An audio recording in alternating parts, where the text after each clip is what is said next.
جو بات کہہ رہا ہوں کہ سب سے پہلے یہ شعور دینے والے، سب سے پہلے یہ آواز اٹھانے والے کہ اب ملک غلام ہو چکا ہے، اس غلامی کی زنجیروں کو توڑنے کے لیے جہاد آزادی وطن کرنا ہر مسلمان کا فرض ہے۔ اس آواز کو نکالنے والے علماء تھے، کسی کے اندر شعور نہیں تھا۔ لیکن میں کہتا ہوں اپنے ہی طبقے کی بدنصیبی سمجھتا ہوں کہ جس چیز کو ہر عالم دین کو اور ہر طالب علم کو جاننا چاہیے تھا، کوئی طالب علم اس تاریخ کو نہ جانتا ہے اور نہ جاننے کی کوشش کرنا چاہتا ہے۔ ایسٹ انڈیا کمپنی آہستہ آہستہ آئی اور 17ویں صدی کے 17ویں صدی کے آخر تک اس نے ملک کے اندر آہستہ آہستہ اپنے پنجوں کو جما لیا اور 1799 کے اندر سلطان ٹیپو شہید رحمت اللہ علیہ کو سرنگا پٹنم میں شہید کر دیا گیا۔ ہندوستان کے راجا مہاراجا بہت تھے، لیکن جس کو انگریز اپنے لیے کانٹا سمجھتا تھا وہ صرف اور صرف سلطان ٹیپو شہید تھے رحمت اللہ علیہ۔ اپنوں کی غداری، خود وہ لوگ جو ان کے ٹکڑوں کے اوپر پلتے ہوئے تھے، میر صادق اور دوسرے لوگوں نے غداری کی اور انگریز کے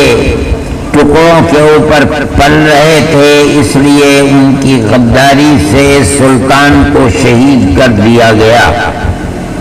1799 کے اندر جب سلطان ٹیپو شہید ہو گئے تو ان کی لاش پر کھڑے ہو کر کے انگریز جنرل نے یہ بات کہی تھی کہ آج ہندوستان ہمارا ہے۔ جب تک سلطان ٹیپو زندہ تھے اس وقت تک یہ کہنے کی ہمت اور جرات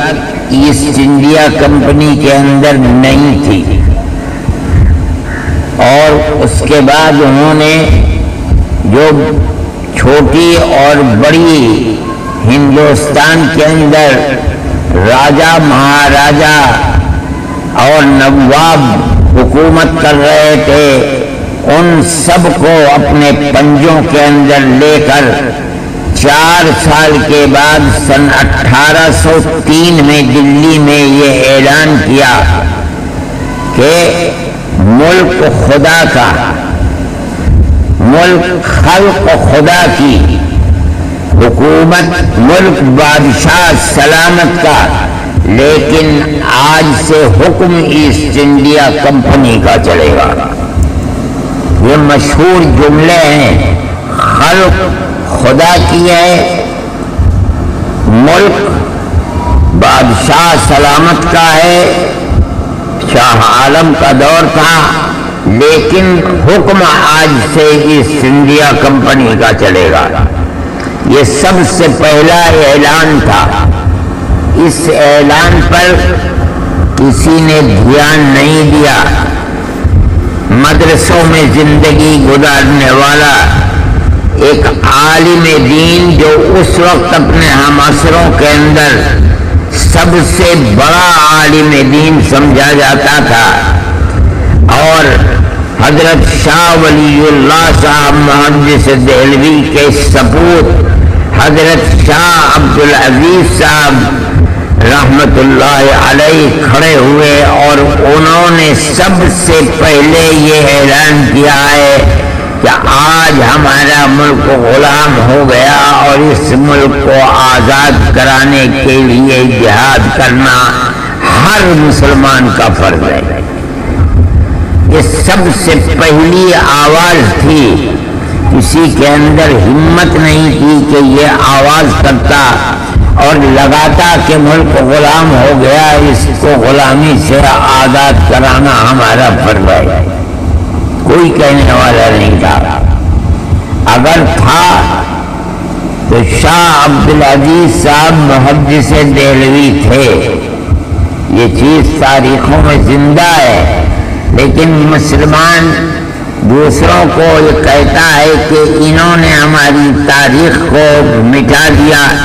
لیکن سوال ہے کہ مسلمان نے کہاں اپنی تاریخ کو زندہ رکھا ہے؟ نہ مدرسوں میں پڑھائی جاتی ہے، نہ پڑھنے والے پڑھتے ہیں، نہ کسی کو شوق ہے، نہ کوئی جانتا ہے۔ حضرت شاہ عبدالعزیز صاحب محدث دہلوی کے یہ کلمات اللہ کے یہاں مقبول ہوئے